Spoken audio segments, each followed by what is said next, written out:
Creepy door handle checker. Bit of a background information. I'm a 17-year-old girl. My town is small, but it's split into areas that can be quite rough, but other parts are really quite safe. I was staying at my boyfriend's house. His house has a studio flat underneath, which he uses as a bedroom. While he was at work, which he started at 7 a.m. I had the day off college, so I thought I'd stay home or in bed till he finished at 1. I fell back to sleep once he had gone, and woke around 10:30 to what I thought was footsteps on the steps down to the studio.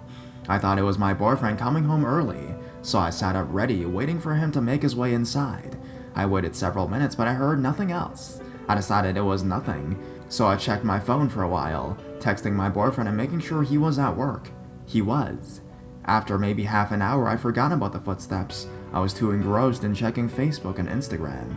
I decided to put Netflix on and get a snack, so I turned the TV on and sat up to grab a snack from the mini fridge in the living room part of the studio. Once I got my snack, I got back in bed and wrapped myself up in the cover and looked to the TV to choose a film. As I looked up, something dark caught my eye outside the studio door. It had the shape of a tall man, much taller than my boyfriend.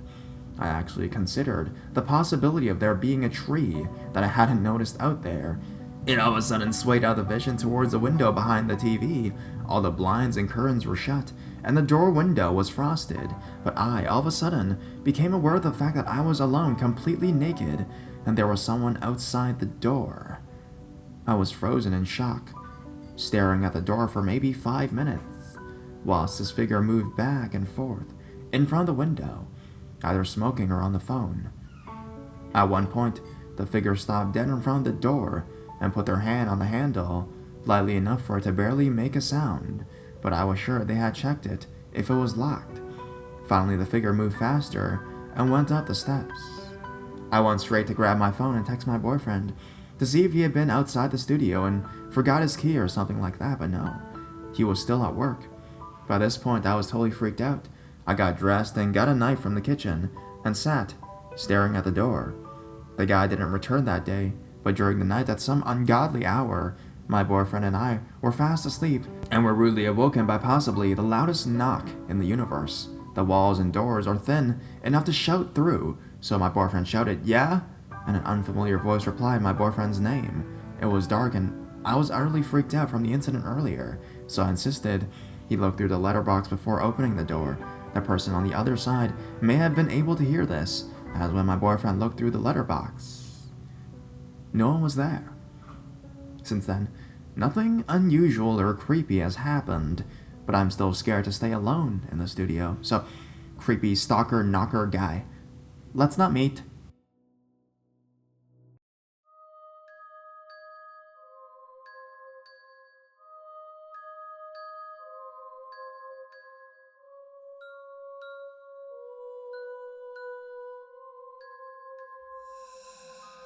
The reason I hate bay windows. Alright, this happened back when I just turned 17 years old, only a few months ago. I was at home with my mother and sister who I lived with at the time, both of them sleeping and leaving me to deal with my boredom by myself. The house we were living in at the time was tiny as hell. It only had 2 bedrooms and was all on 1 floor, but luckily for us, it was a really wooded area that we lived inside. It was just super difficult to find. It didn't face any streets, and had 3 turns on a driveway strip just to find where it was. People got lost going into it until we had to get on the phone and describe where it was to them. No way would anyone just stumble across it, you know? But you had to actively search for our home. So, it was only about 1 in the morning, and I was messing around on the computer and watching TV, procrastinating from sleeping. There was no good reason for me to not go to bed just yet, but I was relaxed and totally chill with staying up for a few more hours. Since my mother had just gone to bed about an hour before, I hadn't begun to lock up the house for the nighttime, aka all our windows were still open, and most importantly, our living room windows. Let me get this straight. We had a bay window and I hated it. This window was freaking huge, probably about 8 feet long and 6 feet tall. It even has smaller windows on the sides, so you can get those open and get a good breeze in. It takes most of the wall, and during the daytime it's great. We look outside our window and we're surrounded by trees and the sunlight in our lawn. But at nighttime, when you look out, all you can see is darkness. Not good for a paranoid teenager. I was sitting on the couch, which is right next to the window, when I heard something outside start shifting and dragging. We had wild animals across our lawns all the time at nighttime, and bunnies were abundant, so I wasn't too afraid. But after about 5 minutes of this continual noise, I began to get a little bit worried. I tried to glance out, but all I could see was darkness. Listening closer, I froze. The sound was footfalls. There was someone outside. For a moment, I just sat there, not sure what to do. Sometimes my older brother, who worked about 5 minutes away from our house, would stop by when he got off early in the mornings and pop out when I opened the front door to see what was making the noise, but this seemed different. I felt really vulnerable. The feeling of being watched was really heavy and made my blood run freezing cold. Sliding off of my couch, I walked over to my front door, which wasn't even locked. Seeing as it was such a small place, the front door led directly into our living room and was less than 6 feet of wall space away from those huge windows. As quietly as I could, I locked the door and turned on the porch light, hoping that I was just wrong and I'd see, like an animal scamper away or something like that. I was dead wrong. The moment I turned on the light, I could glance over and see that our porch light had lit up the front lawn, revealing the silhouette of an adult man standing directly in front of my front door. I've never been so fucking terrified in my whole entire life, so the first thing I did was sprint back to my kitchen, watching the front door and window carefully, and grabbing the absolute biggest knife I could find, which was longer than my friggin' forearm. I continued to keep my eyes looking out as I walked sideways, making my way to where my mom and little sister were sleeping. I looked away for a split second to get the door unlocked to their room. When I looked back up, I nearly started crying. The guy was older, probably over 40 years old, dressed completely in black and had his face pressed up against my window. We made eye contact and kept it, and by then my brain just didn't seem to be working. The guy had been pacing back and forth in front of my house for at least 5 minutes, and now he was just looking at me. If he wanted, he could have hit out my screen and gone inside. Panicking, I grabbed the door handle and threw the door open as hard as I could, turning and sprinting into the room. I'd woken my mom up when I slammed the door open, but she didn't really register there was danger until she saw me waving a knife around and yelling. By the time she came out into our living room, he was gone. We called the police, and before they got there, I had enough time to deal with a panic attack and set the knife down and away from me. They checked out the area, and the guy wasn't anywhere in sight, but apparently there was a long divot in the ground out in our lawn from where he was pacing back and forth, right in the front of the windows. It wasn't too far out, but if I looked out at any time, he could have seen me and I never saw him. That thought still freaks me out to this day. They haven't had any more cases of him window peeking since. But I have no idea what he would have done if he had gone into the house. Still, my mom's first course of action was to go out and get me mace, in case any more instances like this happen again. Point being, from this point on, windows and doors get shut and locked the moment the sun goes down. No exceptions.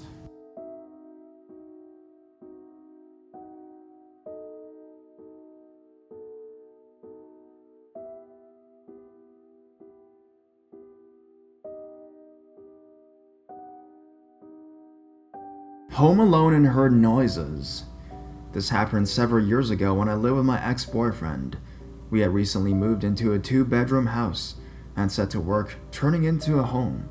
We turned the back bedroom into an office, as the house only had 1 bathroom, and it could only be reached from this bedroom. We would have people crash on our sofa pretty regularly, and didn't fancy them having to trapeze through our own bedroom to get to the loo in the middle of the night. So, we've been living there for roughly 1 month when this event occurred. My ex was out with my work colleagues and I was home alone. I spent the early evening watching TV and eating takeout, just what I usually do. I leave the TV on. A couple of times I heard some strange noises, but whenever I would try and zone in on them to figure out what the hell it was, it would stop. It got later and I decided to go upstairs and use the TV upstairs for a while and also go online before heading to bed. At this point in time, we hadn't had our phone line installed, and I was still on a pay-and-go phone, which had run out of credit. I basically had no way to communicate with anyone whilst I was in the house that night, so I'm sitting in the back bedroom with only a small table lamp on the barely forms of glow, while I'm typing away on my laptop, and the TV on in the corner when I heard noises again. It started as a light rattling noise, really faint to the point I had to strain to see if it was really hearing it or imagining it. I shut my music off and tried to figure out what it was. I went into our bedroom and looked down to the front door. Nobody there. Go back in the back bedroom, but can't see much out of the window. We had a small yard with a high brick wall and a solid wooden gate with nothing to cast any light, but from what little I could see, there was nothing out back either. I sat back down and switched the music back on. Maybe 10 minutes later, I hear this eerie screeching sound, like metal on metal, again very faint. As if whatever was making it was trying desperately to be quiet. I was getting more than a little freaked out by this point, so I went into our bedroom to retrieve this heavy iron rod that we found in the back of the house built-in wardrobe. I didn't switch on any lights as I didn't know what was going on and didn't want to alert any possible intruder of my location inside of the house. Remember, I had no way of calling anyone, and I was getting more than a little concerned someone might actually be in my house. I made my way back into the office and bedroom and closed the door as quietly as possible before bolting it and lodging a chair under the handle. Nothing more happened for a good 20 minutes or so. I started to feel a little foolish for letting myself get worked up and put it down to being my first night alone in the house. But I don't switch the music back on this time, which was lucky because I started to hear a sound like two people whispering. Both male voices. They didn't sound like they were coming from inside the house though. I had the office and bedroom window open ever so slightly, and the sound seemed to be floating in from there. I headed into the bathroom to see if I could catch a better look into the alley that my house backed onto.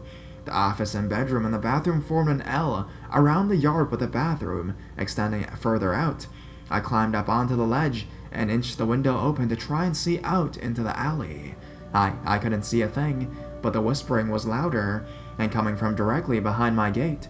I couldn't hear the whole sentences, but heard enough to surmise whoever these men were. They'd seen us move in and had seen we had quite a lot of valuable equipment. Guitars, computers, my DSLR, TV, game consoles, etc. I imagined they'd seen I was home alone and been waiting for me to go to sleep to try and get into the house. I stayed perched there for what felt like an eternity, until what seemed like the loudest thud in the world echoed up to me. They'd grown tired of being so stealthy, and one or both of them were throwing themselves at my gate, trying to break it down. I could see it shuddering under the blows, and could only imagine how large these men must be. I'm a tiny girl, 5'3", and at that point weighed something around like 105, as you can imagine. I was white with terror as I watched my gate groan under the stress. I sat clutching that iron rod, trying to think where I could hide from them. Suddenly, a glaring light blinded me. At first I panicked and dropped out of sight, thinking they were shining a torch at the back and which of the house. But then I heard barking and shouting. I peeked out again and saw the house, which was across the alley from us, had a floodlight installed, and it was illuminating both their own yard and mine, and the alley with light. I heard grumbling and cursing, and then 2 sets of footsteps hurrying down the alley. I stayed locked in that back bedroom until my ex-boyfriend drunkenly rolled in at around 4 a.m. I didn't sleep a wink that night, and when I went into the yard in the morning, my gate was hanging by one hinge, allowing easy access from the alley. When I looked at the back of it, the keyhole was covered in scratches, as if someone had tried to force the lock.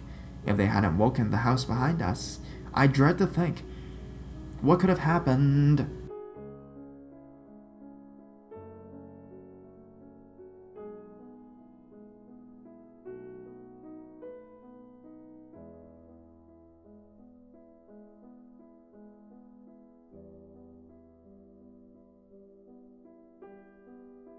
Samurai Babysitter. This story takes place 10 years ago, when I was 16, and for almost that long, I've wanted to tell it. I'm 25 years old now, a female, I should note. It surely won't be as terrifying as the best on here, but I think it's a contender. It's played on my mind ever since it happened, if that's anything to go by. I guess we'll see. When I was in high school, I babysat at the odd occasion for a family I'd known since I was very young. They were great, really laid back, and it was the easiest babysitting job in the world, because the kids would usually be in bed before I got there, and always slept really well. It had been about a year since I'd babysat for them, and in that time span, they'd had a new baby, who was about 6 months old. So on this occasion, it was me, 3 kids downstairs, and 1 baby sleeping upstairs. I should really mention, before anything, that their house was completely amazing. It wasn't the flashiest, but it was huge, and although it was in a suburban street, it was positioned on a hill, so from the master bedroom upstairs, you could look out over the whole city. They had tons of CDs, which back then was really exciting for me. The kitchen was always full, and the whole place was decorated like a gallery, amazing art, brilliantly designed and really spacious, that sort of thing. They always had interesting stuff around too. That night, I noticed in the front door, amongst the kids' stuff, there was a fake samurai sword. I remember laughing at it, thinking it looked too real to be a toy, and waving it around a bit. It didn't surprise me. They were interesting people, and I always find things I liked. The layout of the house was cool too. The front door opened almost directly into the living room area, and off to the side, we had 2 kids' bedrooms, and then a staircase leading to upstairs to the parents' bedrooms. The living room was fantastic, with giant windows overlooking the front garden and almost the entire streets. The middle part of the house was completely open plan, and the kitchen and dining room spread out for what seemed like miles and miles. Near the back of the house, they even had a small study, which was more like a reading nook. From memory, it was just an armchair with 2 walls of books. This part is important, because the night this happened, that's where I was hanging out.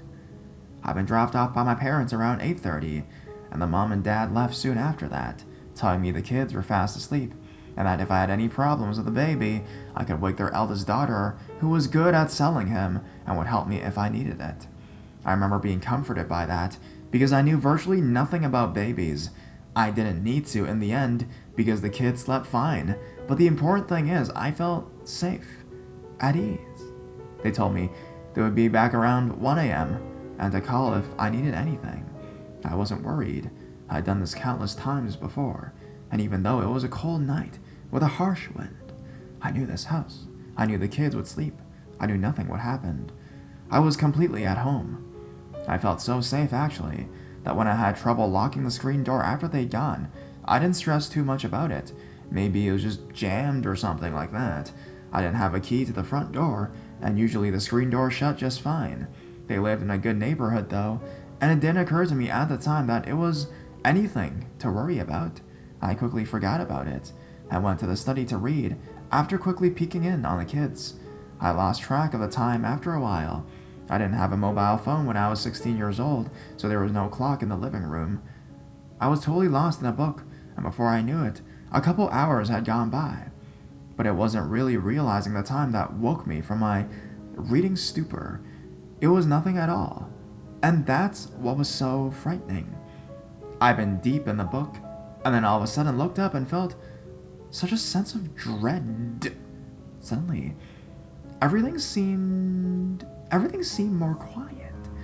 Then I heard the wind, and unease and fear washed over me, so much so that I felt reluctant to move. I didn't understand. I thought to myself, this is ridiculous. I thought as I stared at the book on the walls, that maybe I'd just been sitting too long, so I got up and slowly wandered into the kitchen, with the intent of checking on the kids, and then maybe watching some TV. The front door was in darkness, and as I stepped into it on my way to the bedrooms, something stopped me dead in my tracks. With the light of the kitchen illuminating me from behind, I stood frozen, paralyzed by the sight of a man standing in the front garden. He didn't move, and I didn't either. I could see that he had shut the garden gate behind him, and from his position in the garden, it was clear he'd been walking towards the front door. The front door that was unlocked. I didn't know what to do. A million thoughts overwhelmed me. I had no weapons. The door was open. I couldn't get to the kids downstairs and the baby upstairs at the same time. He was huge and I was small. I was lit and he was in darkness, dressed all in black. I'd never seen anything more terrifying in my life. I knew that if I didn't do something, he would come inside and get to us.